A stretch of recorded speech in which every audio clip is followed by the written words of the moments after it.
So, welcome to Garden Masterclass. Garden Masterclass is run by myself, Annie Guilfoyle, and Noel Kingsbury. And we started this about 4 years ago, the idea being to hold live events all over the British Isles and into mainland Europe in interesting gardens, nurseries, different venues, with the very best people from the industry, from garden design, horticulture, landscape architecture, garden history, nursery owners, plants people, and that's been all going tremendously well. But of course, this year we've had to postpone a lot of our events due to the dreaded COVID virus. So we've now started offering a lot more online. We have our online free talks on YouTube, on the YouTube channel, and we have pay-to-view videos on Vimeo. For all the information on up-and-coming webinars and anything that we've done or are about to do, you need to go to our website, which is www.gardenmasterclass.org. And also on the website is our email address, which is gardenmasterclass@gmail.com. And you can email us for any questions, or if you'd like to be on our mailing list. And we send out usually about 2 newsletters a month, just to keep you updated with what's coming up, current news, what's new, and anything exciting to tell you. Great, thanks, Annie. So this YouTube broadcast is a recording of one of our Thursday garden chats, which happen at 6 o'clock London time every Thursday, which was a weekly continuation of the 5-day-a-week broadcasts we ran during lockdown. Now, we do these for free because we feel it's important they're kept free for people on furlough, students, people on low income, and people indeed in poorer countries. We don't want to charge for them, which does mean that if you can afford to give us something to contribute towards our running costs and our time, that will be very much appreciated. So there is a donations button on the online page of our website, gardenmasterclass.org. So enjoy this particular recording.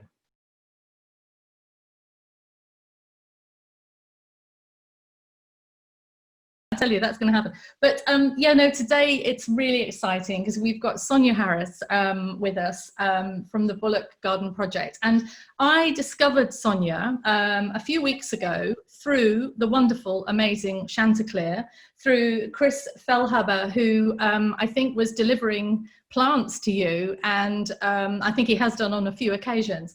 And I know that they're amazing at Chanticleer, and they're very good at giving food banks and giving plants away. But I saw Chris's Instagram post, and I thought, who is this woman? What is this project? And then I looked through your Instagram for the Bullock Garden Project, and then I looked at your own Instagram, and I was absolutely blown away. And I thought, we've got to talk to this woman. She is a force to be reckoned with.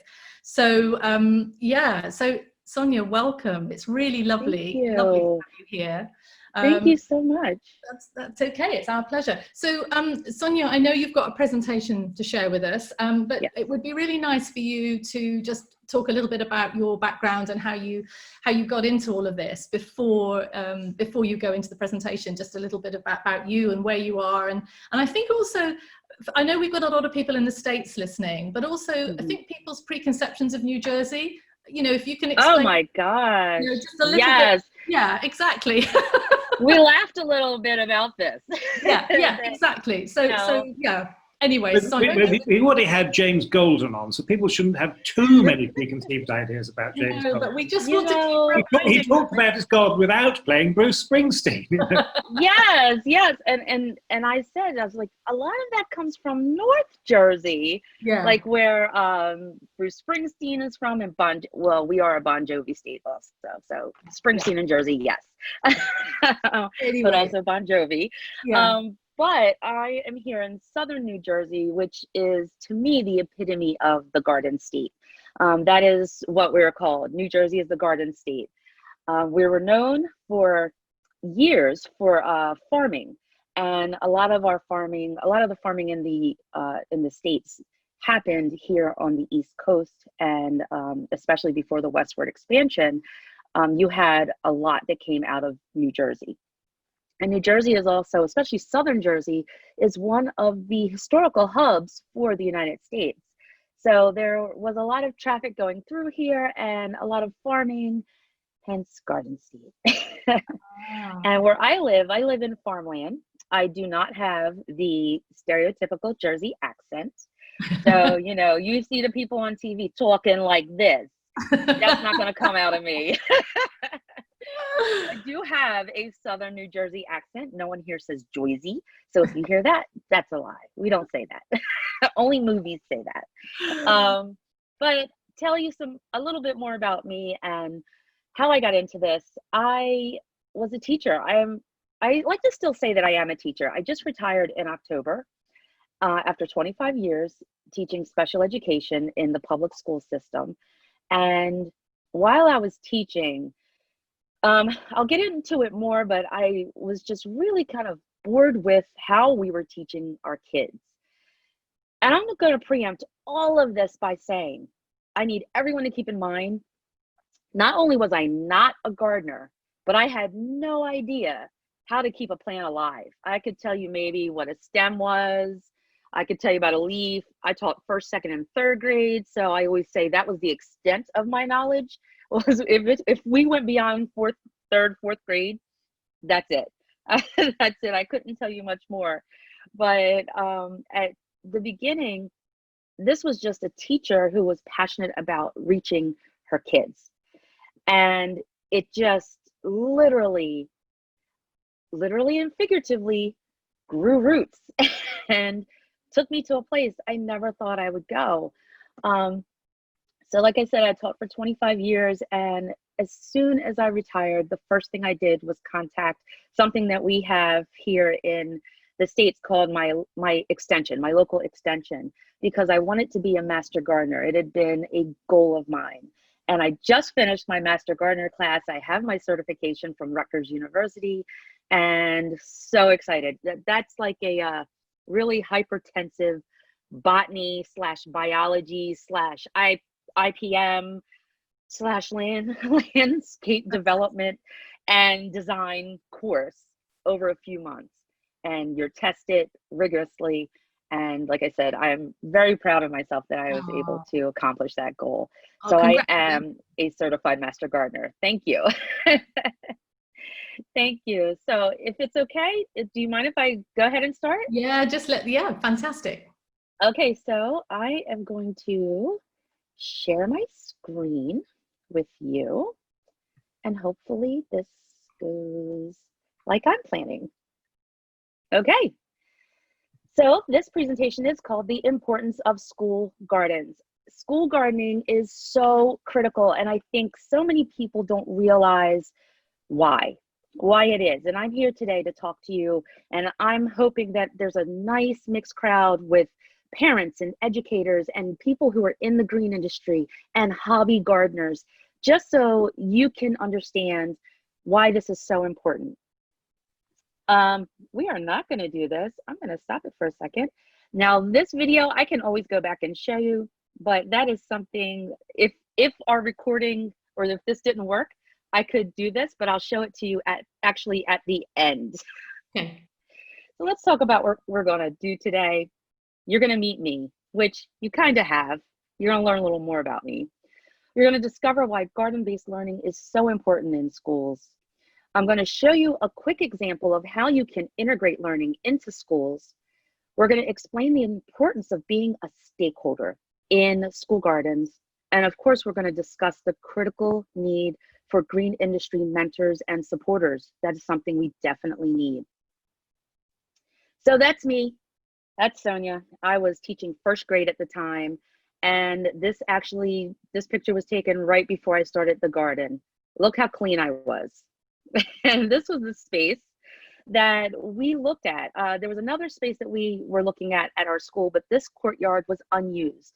The wing over here had some resource classrooms. This was a second grade wing, and this is a third grade wing. No one was using this space.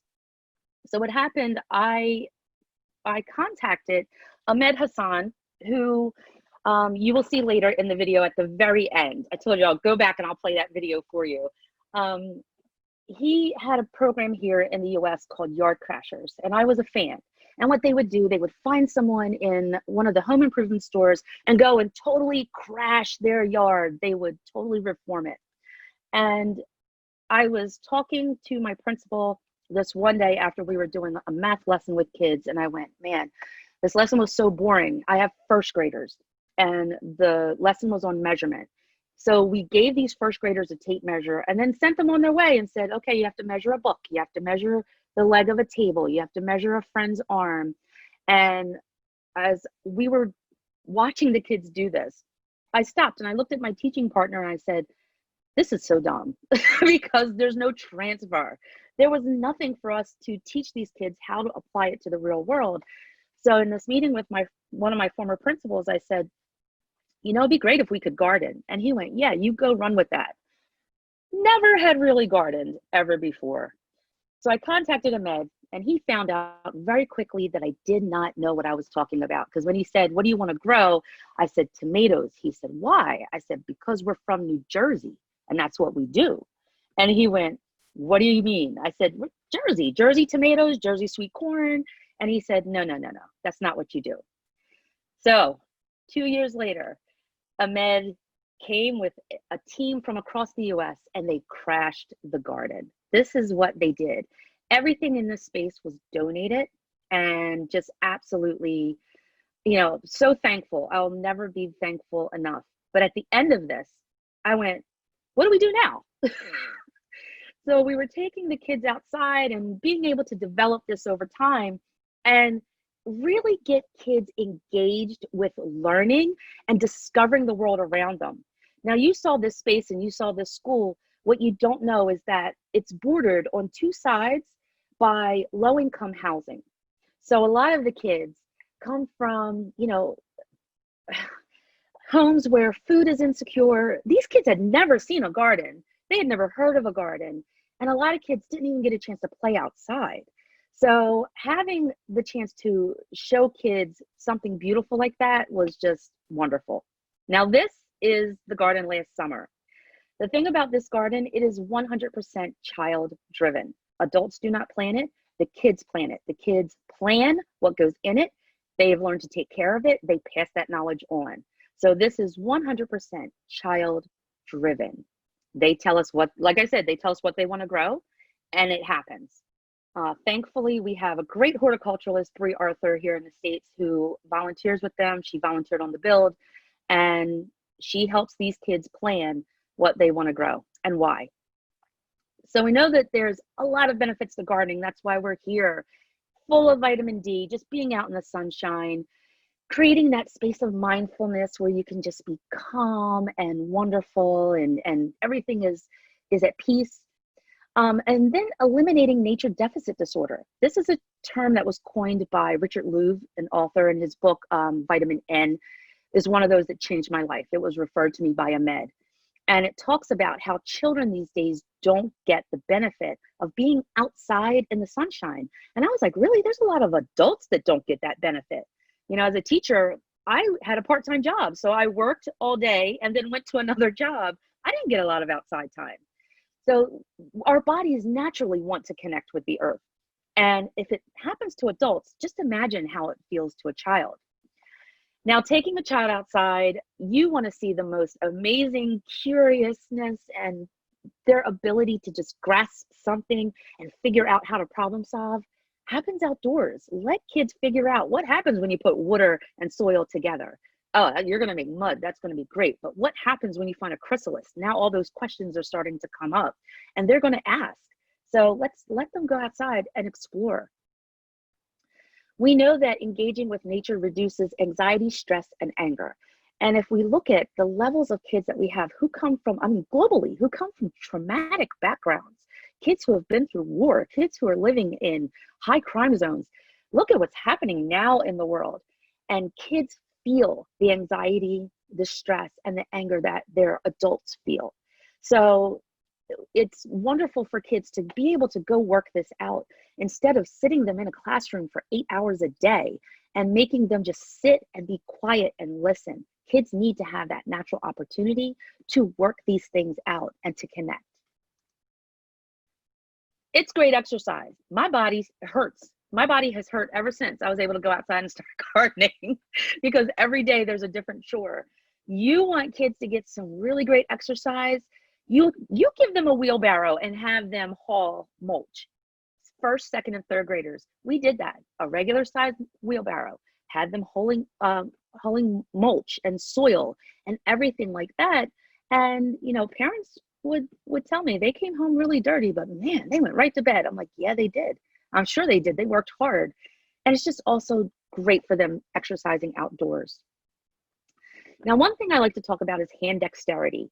As a special educator, a lot of the kids that I have worked with in my career have had special needs and need to have those times where they can work their fine motor skills. Gardening really helps kids and adults with hand dexterity. You're grasping, you're pulling, you're really refining and strengthening your fine motor skills. And this is something that you need from the time you're a young child all the way through senior adulthood. And then, of course, if you let them plant it and grow it, they're going to eat it. So healthier living, healthier food, and get those kids into soil, because I would tell them there are microbes in here. There are special organisms that help boost your immune system that scientists can never reproduce. They haven't been able to. They've tried, but you got to get into some soil. I was telling Annie and Noel a story about when I had my kids go into a big Rubbermaid container, kids who had never played with dirt, first, second, and third grade, and I had them put their elbow deep, roll up their sleeves, elbow deep, and feel it and touch it and smell it. And just telling them, like, doing this, you're boosting your immune system. You don't even have to take a vitamin. You got a little vitamin N. You got that nature. So why should we put gardens in schools? And these are actually two of my babies, my former babies. Gardening provides real life connections. Remember when I talked about that measurement activity that was so ridiculous?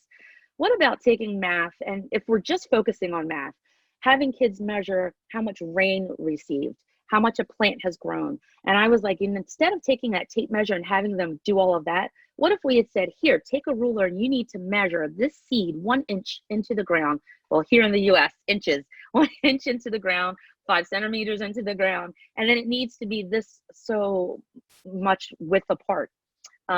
It's more applicable. We can cross the entire curriculum, believe it or not, and we can construct project-based learning opportunities. I'm going to show you one of these that my third graders did, and they blew my mind. These kids absolutely blew my mind by taking a book and going across the entire curriculum. You increase student engagement. I actually did research for this for a grad class where we looked at kids who were frequent flyers, who were always in the principal's office, kids who were always tardy, always absent. And once we started regular garden classes, we noticed that not only did attendance increase, time on task in the classroom increased, but just overall engagement increased. Kids wanted to be at school. I mean, sometimes they would get up late and they were like, oh, I have to go because I have a garden class today. So that was wonderful. Amplified nutrition awareness. Like I said, if we are teaching them what they're putting into the ground, we're teaching them the nutrients that it is harnessing from the earth. We're also teaching them what nutrients are going into their little bodies. And then they are passing this on to their families. I say it's like selling that middle row of cereal, all the Fruit Loops and the sugary cereals, they're that way because it's all marketed to kids. So if we market health to kids, they're going to carry that home to their families. I can't tell you how many times I had a parent say, how did you get my kid to eat kale? And I said, well, they grew it. They grew it, plain and simple. And I told Annie a story about kids eating radishes right out of the ground, covered in soil. And they said, it's okay, Miss Harris. It's just worm poop. Because I told them how healthy worm poop was for the soil. And I let them go. I just said, okay, you go right ahead with that. But now here you have kids who want to try something new, and they're more willing to try new foods. Now, a big thing for me as a special ed teacher in a low-income area, watching kids bring the worst lunches to school. You can't even call them lunches. They were unhealthy snacks, but it was all their parents could afford. And the school district where I was also housed a university, Rowan University. So it's a college town. In a college town, there's a lot of fast food. So where these two apartment complexes are, they both have little store markets in them, not one item of fresh food. And you can walk to, I'd say within 10 minutes, you can walk to maybe 20 to 30 fast food, junk food places. But a parent who's low income can't walk the 3 miles that it takes to a grocery store to get fresh produce. So we became a site where families could harvest fresh produce. Many kids came over in the morning and they would get blueberries for their breakfast, or families would come over and harvest cabbage or different greens or tomatoes for their dinner. And that's what we wanted to do. We wanted to help make that difference. You are intensifying sustainability awareness and eco-awareness. You're teaching kids how to love the earth. And if they love the earth at an early age, they're always going to love and appreciate Mother Earth. And they're going to want to give back to her. And they're going to want to find out ways to solve the problems that other generations have created. These kids are literally going to be our future. They are the future of Mother Earth. They are the solution. And if we don't put gardening in schools, and if we don't encourage kids to get out there, we're going to lose that. So we're going to have another lost generation. And what's going to happen to the earth then? So I'm going to tell you a little bit about how I was able to integrate garden education into the curriculum. We had this book, The Tortilla Factory, by Gary Polson. And what it does, it's a third grade book, which I believe is a level 4 in the UK, kids around 8 and 9.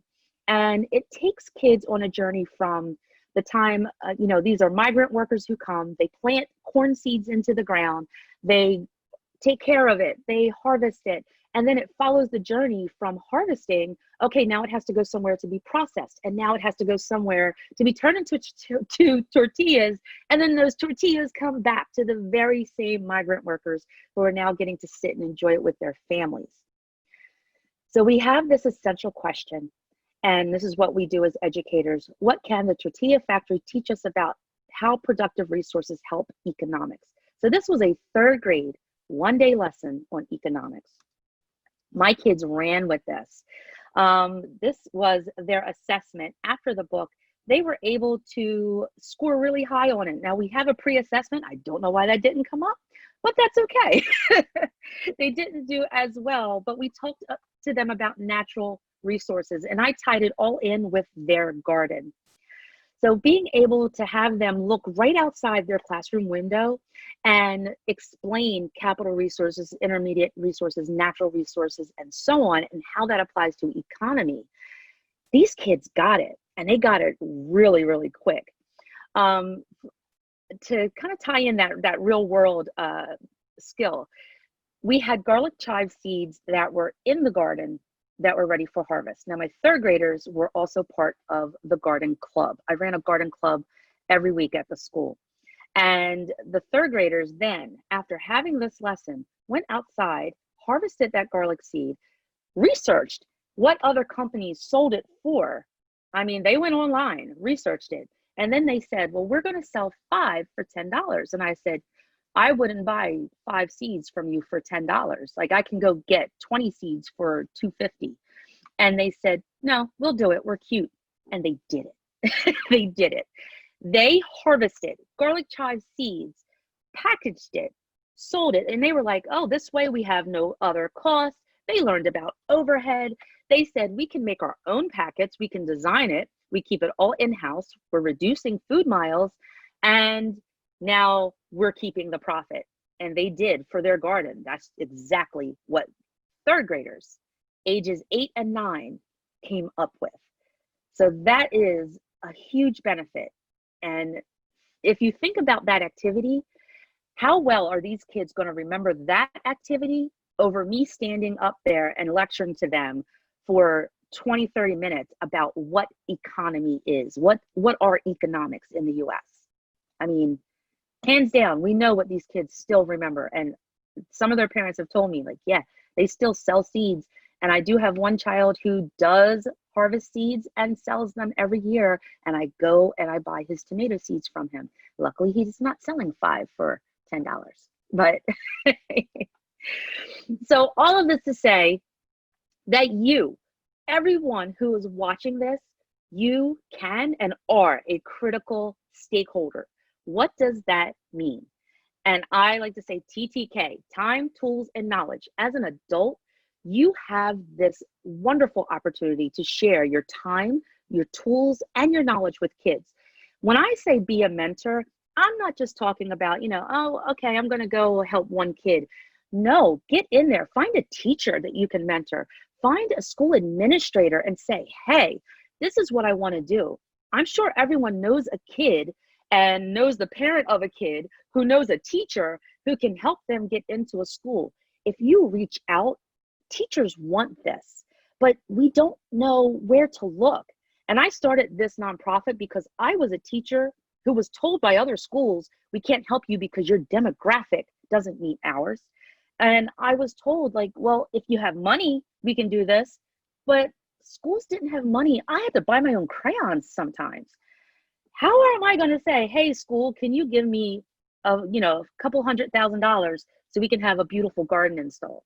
That's not going to happen. So take what you have and take it out to these schools. Go online. Like I have search social media. Go contact your local school, your local district, your local teachers. Go on to Instagram, Twitter, Facebook, find the hashtag School Garden. I was able to find it. I found over 120,000 school garden hashtags just on Instagram. So if you do this and you can find, okay, let me see what's close to me, then you can reach out. Adopt a school program or youth club. Adopt a school garden program. If you know of one, go in there, help them out. You are inspiring futures. So go in there and give them a hand. If you know of anyone who's in business, I don't care what your business is, your coworkers, tell them, hey, we need to raise money because these kids need seeds, they need supplies. They are going to need other things that we can't even think of yet because a problem hasn't happened. Like we had a plant die. Oh my goodness. We had, my kids had grown peas and then the birds came and just picked all their peas and we had to buy more peas. So something as little as that means so much to a child. But then again, green policy, you can change policy. I know there's a lot of schools, Jersey is lucky. We're allowed to eat whatever we grow in our school garden. There are other districts and other states, and they're not allowed to do that. So get out there and help change the policy. We want kids to be healthier. We want to give kids a real skill. Get out there and make some noise, make change happen. You're adults, you can do this, and the kids depend on us to do that. Oh, my babies. I get sentimental every time I look at this picture because this is who you are inspiring. This first group on the left, these kids are now teenagers. And it makes me feel really old, but I like to say that they're old. I'm not. These guys were my first group of garden club kids. And I know from the teacher that they had in middle school that they are still involved in the garden at that school. These are still kids who are talking about wanting to be horticulturalists and botanists and everything else. And this little guy, he was a first grader. And this was from a science fair that we had. Now, the year that the garden was built, the year after that, the science fair was the biggest, I believe, that it had been.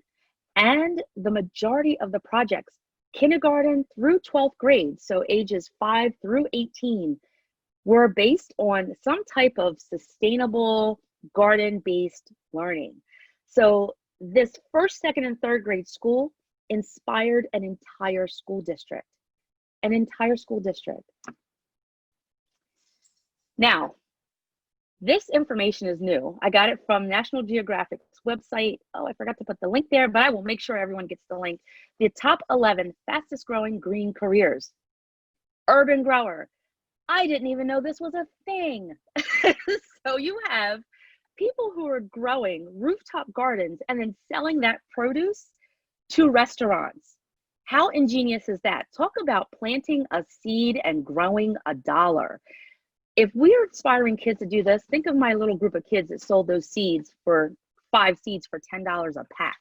And look at what you can do now. You can have kids that are growing up going, you know what, I can turn this into a lucrative business.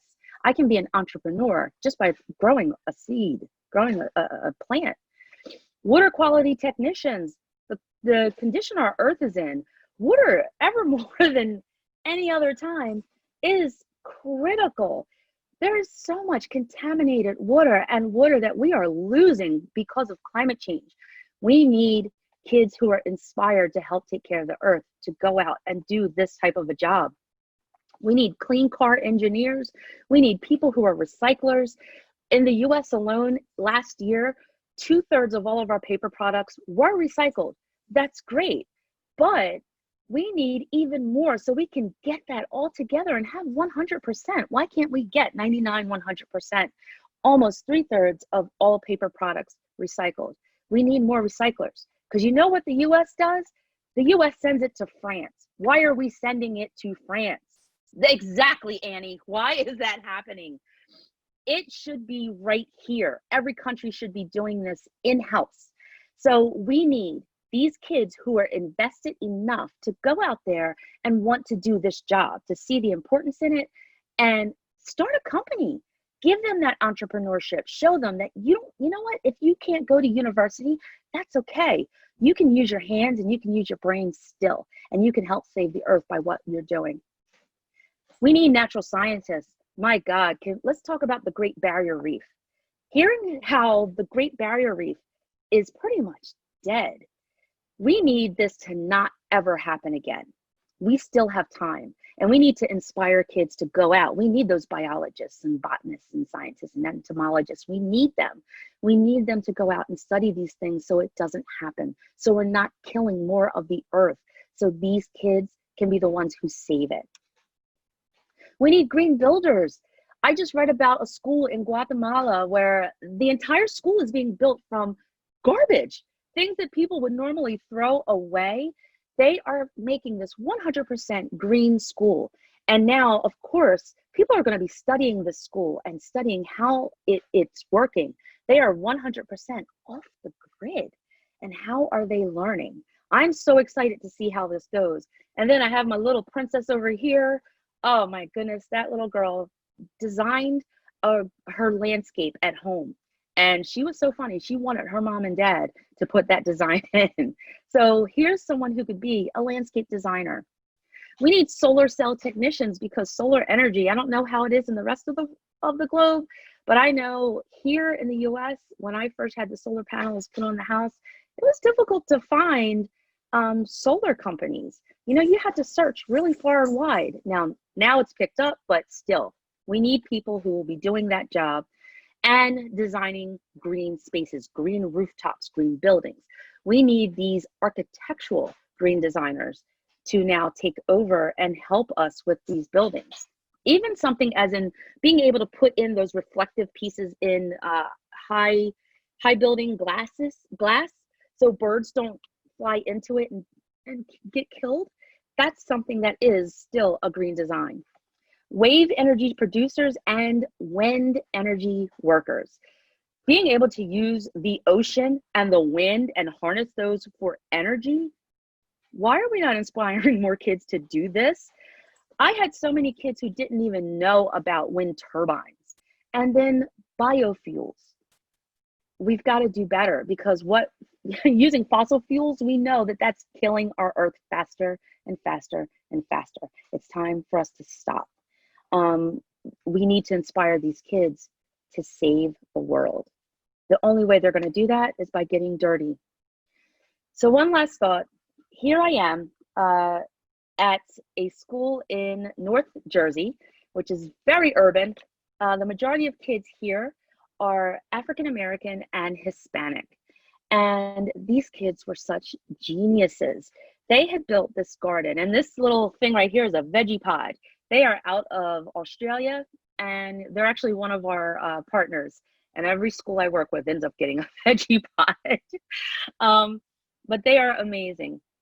With these kids, we're coming up with all sorts of ideas, and they really broke my heart, because when COVID happened, they had just put their plants into the ground. So our plans there was getting the entire neighborhood in on planting pollinator pots. There's not a lot of grass, a lot of concrete. And if we could get the neighbors to plant large pollinator pots in front of their homes, in front of their stoops, on their sidewalks, then it would help draw pollinators to the school garden.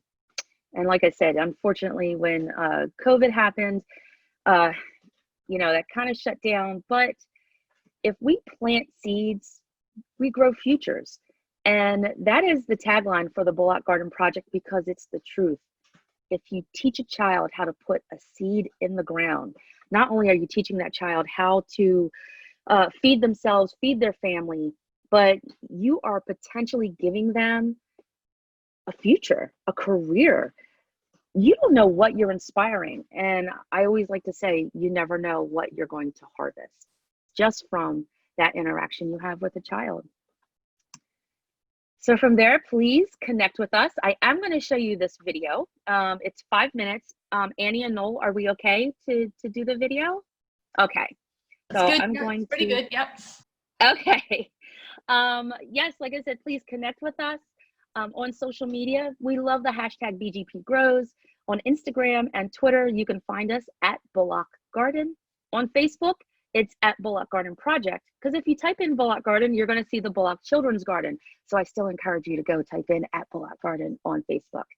And you can find me on social media, Instagram, Twitter, TikTok. I am on Facebook, but I'm not on there as much. I am at NJ Garden Teacher across everything. And please email me. Don't hesitate to email me. I would love to talk to you. I would love to brainstorm. And again, thank you, Annie and Noel, for bringing me here. And I'm going to show you this little video as soon as, oops, I don't want to do that part. I want to keep my video on, but I'm going to go back.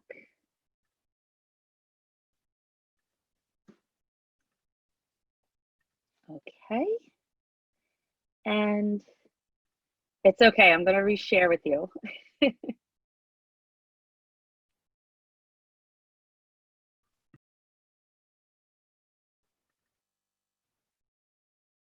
you guys see my screen?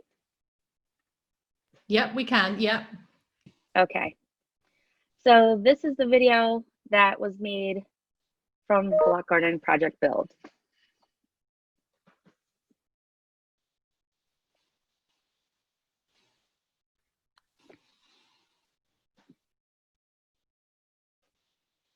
Whoops, sorry about that.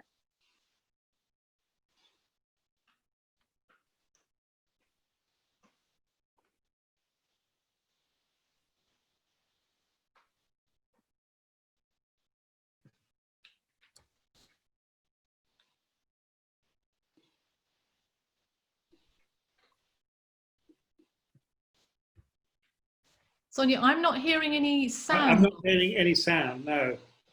Oh no. Yeah. So maybe you can just, maybe it's just that the sound is turned down on it. Let me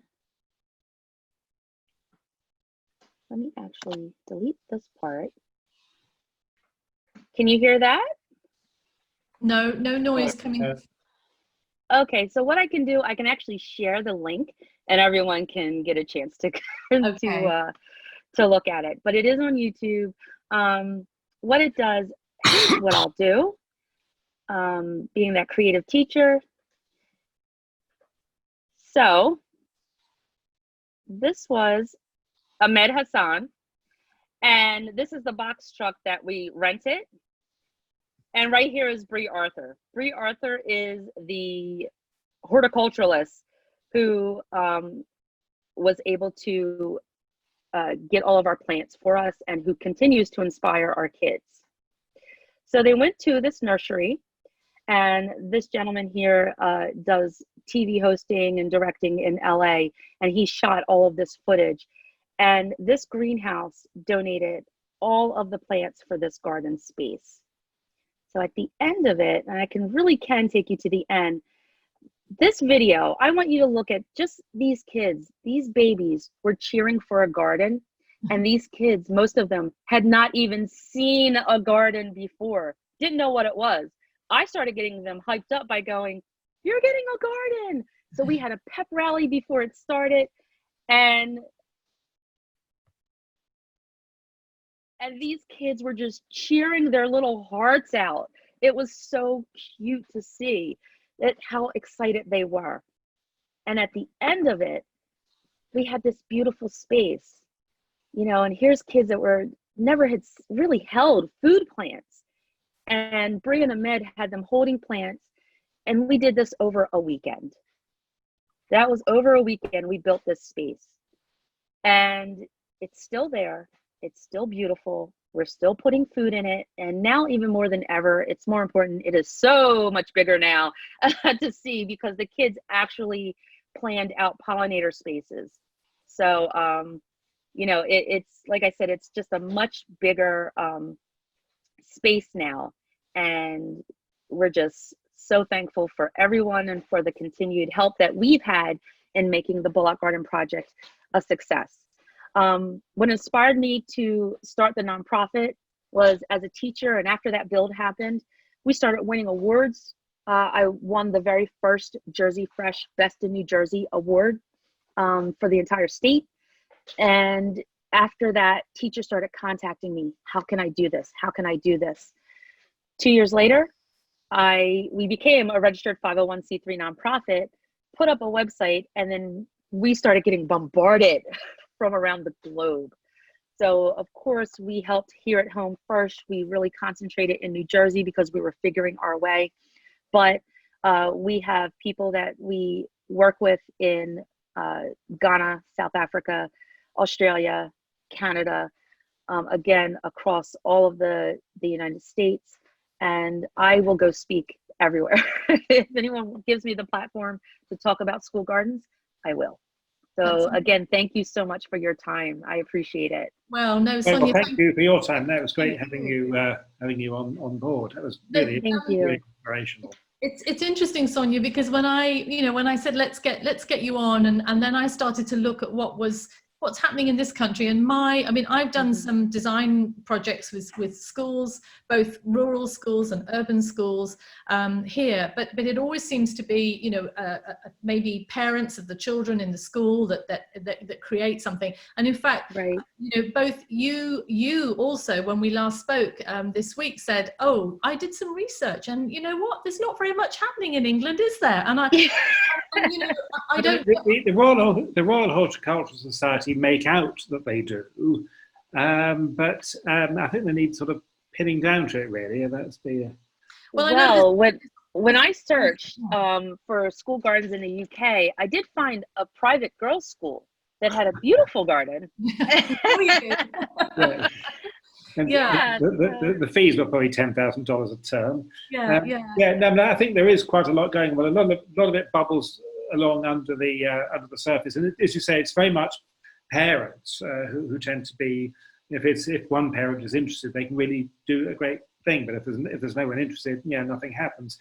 I've got a question actually from Annie Peckham saying, well, why is this all makes much sense? Why do you think this kind of learning isn't more widespread or part of the core curriculum? When you consider that gardening can involve so much learning, maths, as you showed, biology, physics, chemistry, it should integrate all of that, shouldn't it? I have my theories. It all comes down to money. Programming. Yes. Programming is money. And gardening can be done really inexpensively. That's one of the things that I really focus on, is how to teach teachers how to do this at minimal cost, and to also get donors. So if you bring in a lot of these things and you have places that are making programs obsolete, then that's a problem, because guess what? Teachers know how to teach kids. If you put the standard out there, a teacher can address it. So there are some specialized schools that I know are doing this. And I think also on top of it, you have a lot of fear. You have a lot of people who just don't know what to do. And I know that because I was that person that when the garden was built, I sat there and went, what do we do now? I don't know what this is. What plant is that? I'm taking pictures and sending it to Bree. Like, what is this? How do I water it? And, you know, it took me stepping outside of that comfort zone and going, I just have to do this. I think if more people, more adults start demanding, and not demanding, but saying, hey, we want this for our kids, districts will follow, schools will follow, because that funding comes from the public. Yeah. You know, so it can be driven. So you are getting people from all over the world now coming to you Yes. for help and how to do it. Literally, Yes. not just the States, but all over. Yeah. Literally, yeah. So I like someone who is in Ghana, I was like, I need pictures of your soil. You need to let me know what is the weather like. I'm researching how do you garden there? What zone is that? What can they plant? You know, and this is someone who's trying to literally feed a village. Yeah. And so it's finding out, well, what kind of seeds can they get? And then connecting, what kind of resources do we have? Luckily, like I said, through this journey, I've connected with some really amazing people and some people who are really green industry giants.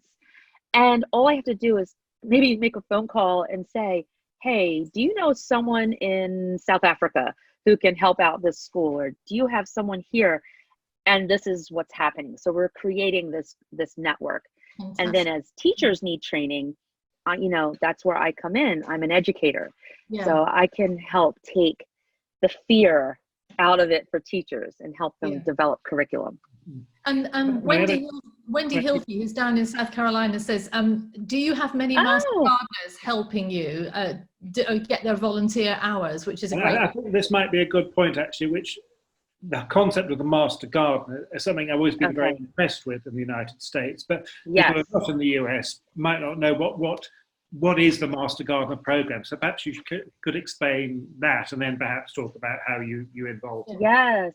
So the Master Gardener program is run through, each state has an extension.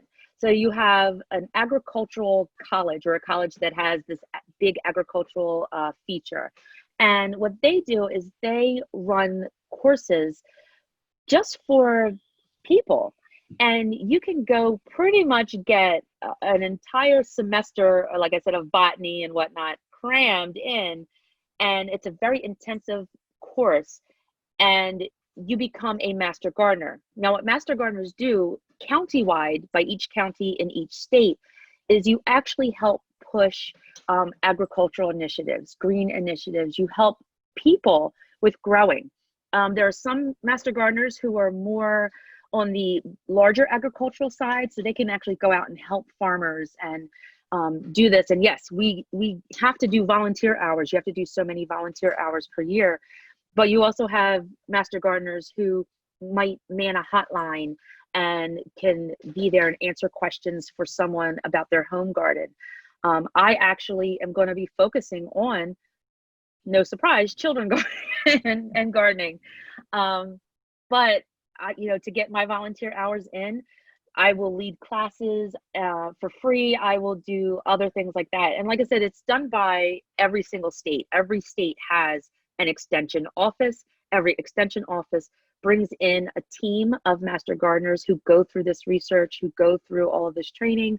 And then we are there. It's like we're a secondary agricultural workforce. And does that cost money, Sonya? Do you have to pay? Yes. You do, yeah. Yes. For me, it was only a couple $100, so not much. I was telling, let me just turn around. I know I had my textbook somewhere here, but my textbook was literally this big, out of University of Maryland, out of their extension, and very thorough. We covered 26 chapters, I believe, in a matter of months. And it was the best education that was compressed into such a short time that I had received. Yeah. So we had in-person classes, and then when everything went online, we had weekly online classes with readings and projects and different things like that. So it really was a full immersion, and it just enhanced. Once you've got your Master Gardener sort of qualification, it's like sort of continual learning, isn't it? I mean, yes. The impression I have is very much that yes. it needs to coexist as a group, and you have lectures and workshops and all the rest. Exactly. So you don't just get, like, because I'm with Rutgers, I have got that Rutgers red shirt. So you don't just get your shirt and that's it, and do some volunteering. You have to also, Canada also has Master Gardeners. They do. Yay! Yes. I was in Vancouver a few years ago, actually doing a workshop for the Master Gardeners group, and they were very, very strong there. But I think generally speaking, that some states are very good, others aren't so good, but it's all organised locally, which is yes. New Jersey has a very strong Master Gardeners program, and yes, you're required to further your education. Like, for example, tonight I have a class tonight, and I'm really excited about it. I've learned so much more, and there's just so many resources out there that keep us learning and keeps us up on best practices for gardening. And then we take that in turn and we spread that knowledge. And Sonya, there's somebody called Rosie who's listening, and I think Rosie must be here in the UK, and it said there's a really interesting report by the National Trust about childhood nature deficit disorder. She thinks it's called Natural Childhood Report. That's what she thinks it's called. And wow. It also examines the benefits of green space. And then she says, amazingly inspirational talk. Thank you so much for such a catalyst for a positive change. Thank you so much. Yeah, I would love to see that. Because like Annie was saying, I was a little shocked. I was like, wait a minute, but the Chelsea Flower Show. Well, exactly. What about the Flower Show? Yes. But also, Sonya, I was interested to hear that, because you started in 2013, I think, didn't you? The Bullock Garden Project. Is that right? That's when the work started. The work started in 2013. That's when I started learning. Yeah. And then the garden was actually built 2015, and then the nonprofit just immediately followed, because within that first year, I had so many people coming to me like, we need help, we need help, we need help. Mm-hmm. And I really started out just teaching teachers how to navigate the system, because there was so much red tape. I was just lucky enough that I had a superintendent who believed in what I was doing. Not everyone did, but my superintendent believed in it, and he said, if you have any problems, come to me. And there were times I went to him because the business manager wanted an accounting literally of every single plant. And I went, I don't even know what they're bringing. So I can't give you an accounting. Yeah. So well, that's interesting. That's how it started. So Helen Parsons has just written in a comment saying, I think a big problem here in the UK is the curriculum as a political football. When I was heavily involved in school gardening, the school loved the gardening club at lunch times, but getting teachers to use the garden as a resource to teach was not taken up. I was told that it was it was an obligation to prove progress. It was not their obligation to prove progress per lesson, and this was easier to do in the time frame by having children in the classroom space as opposed to the garden. I don't know if that's true, but it was a bit heartbreaking, especially when observing how it helped children, or it helped special needs children firsthand. And then she says, great talk. I have to go now, but thank you, and keep going. Oh my goodness. She's exactly right. That's one of the reasons why I had to figure out a way to incorporate it into the curriculum. Yeah. And because, when I left the classroom, when I finally decided to retire and do this full time, and you guys know, I've told you, I don't get a salary for this. This is just literally a work of heart. This is my passion. I was seeing, where my colleagues were afraid to stray from the lesson plan, because, if an administrator walks in and you're talking about something that you did not say that you were going to be talking about, you were in trouble. Wow. And to see this culture across so many education systems. Yeah, to see this culture of fear come over my colleagues. And I was like, this is not what I'm in it for. And I believe that education can happen outside of the four walls of a classroom. So that's where I'm saying, when I talk about how people, adults, this is your opportunity to help incite change. Here in the US, our tax dollars go towards our public schools. Yeah. So if enough of us get together and start saying, we've got to make a change. Why are kids, by law, kids need to have 100 minutes a week of outdoor time, of recess time. When it was really broken down and we looked at it, we were lucky if we got kids out for 20 minutes in a week, because the rigor was being pushed so much. At what point did people forget that we're dealing with children and not a product? Yeah. Joanne Evans says, certainly in Scotland, outdoor learning will become more prevalent for schools getting back after the current pandemic. Gardening and forest schools, we were talking about forest schools the other day included. How do you see this happening in the US? So like post-pandemic, do you think there'll be more outside? Do you think they'll be more encouraged to be outside more, or do you see that as a positive thing? Or? Oh my goodness. Well, here in New Jersey, I can talk about New Jersey. Yeah. Our governor, thankfully, has just made climate change education, I was saying before, mandatory from kindergarten through 12th grade. And as of right now, schools are going back in September. So the kids will be going back to school, being required to wear masks. They're not sure how the day is going to work. I know the classroom that I was in when I retired, we had 32 kids. And you could barely walk around the classroom, let alone, I don't know how you're going to fit more than 10 kids in this room 10 feet apart or 6 feet apart. So there really needs to be a discussion about outdoor learning and outdoor classrooms. And this is where that get up and go, comes into play.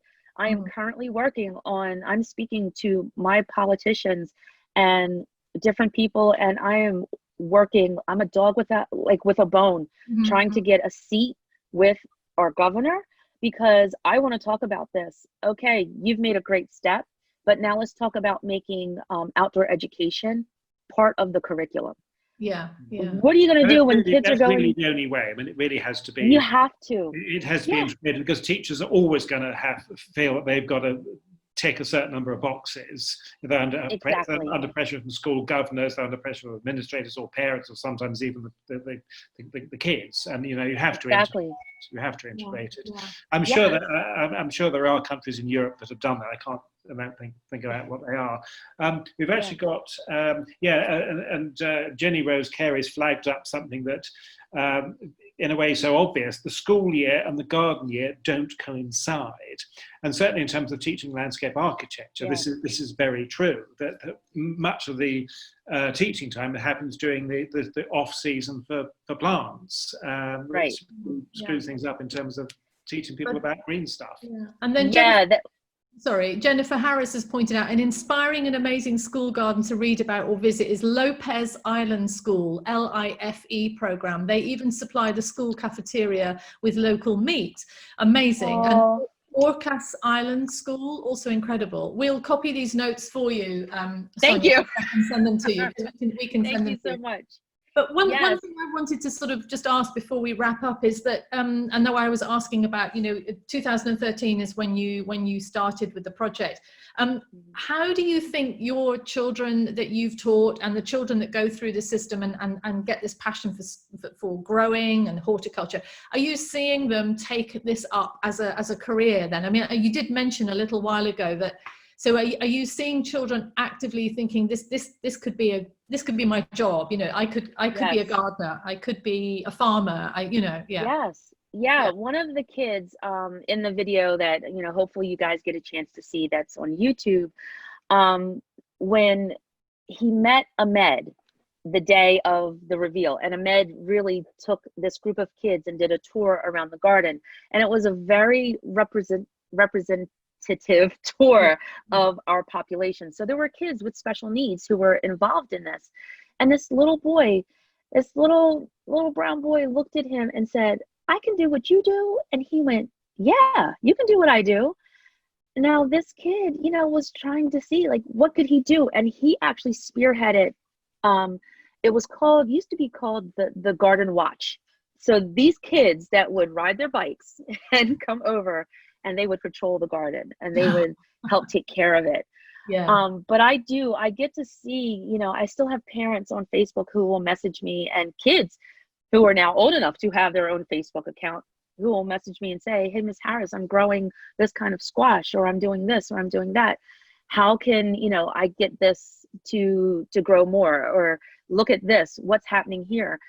And as a teacher, I made myself available to parents. So I said, if you want me to come garden at your house, I'll come garden at your house. I've started worm bins. I have started compost piles.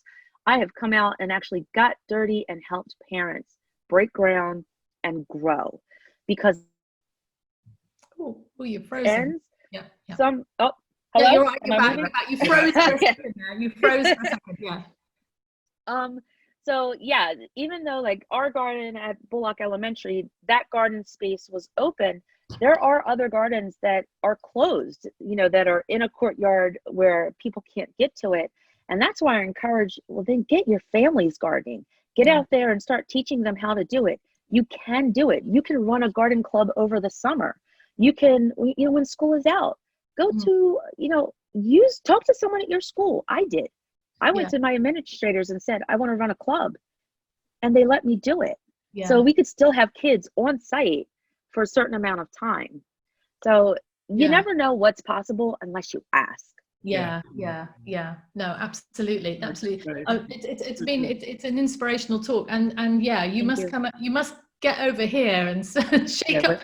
Yeah, when you're allowed. Bring me. The Jersey girl will come over there. Yeah. Look, our Department of Agriculture secretary is the one who said, he was like, honestly, if Sonya tells you something, it's going to happen, because she doesn't let go. Yeah. And my thing is, if it benefits children, I'm going to advocate for them. I'm going to fight for them. So, you know, all of us, let's just all join together and do this. So, thank you, everyone. Thank you, Sonya. Thank you so much. That was really inspirational. Absolutely, and, thank you. Yeah, we'll put this up on our YouTube channel now. We'll get, you know, hundreds of people watching this in the next. we pretty well guarantee that. Thank you. And please, everyone watching, please definitely email me. You can even, if you go to our website, which is currently under construction, we're revamping some things.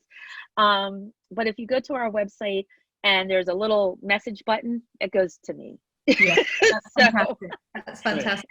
And one other thing, Sonya, I remember the heritage farm that's in the middle of Philly. Well, I say it's in the middle of Philly. But yes. And that's Adrian Geep. Adrian Geep is his Instagram, and that is an incredible place. So he's an amazing guy. Yeah. I've been there. So I have been there. Absolutely incredible. Yeah, and to see what you've done on a piece of like wasteland in the middle of a city. So it's really inspiring. So I think there's so many exciting things happening in the States, and there's, you know, I think from a European perspective, you know, the States can get a bad rap, but from a horticultural point of view, gardening point of view, you know, you guys, I think, are leading the way very much now, and I think, hope so. Yeah, you know, I think there's a lot of energy over there, and a lot of, you know, younger people, young kids. I think there's more diversity over there in horticulture. And I think I think we've got a lot to learn from you guys. I really do. So, yeah. Thank you. We're really trying, and we're really trying to inspire, you know, this next generation, you know, to be a very diverse group of horticulturalists, because we all bring something genuine to the table from our culture. Absolutely. And that really helps to just make everything better for everyone. Yeah. Well, thank you so much. And there's also somebody watching or listening from Chile as well. So. Oh, hello. Hello, Chile. Yeah. So listen, thank you, Sonya. Sonya, thank you so much, and keep everyone. Keep in touch. So keep growing. Webinar next week, and then Thursday. See you all next Thursday, we hope. Yeah. Okay. Thanks, everybody. Take care. Bye. Bye. Bye.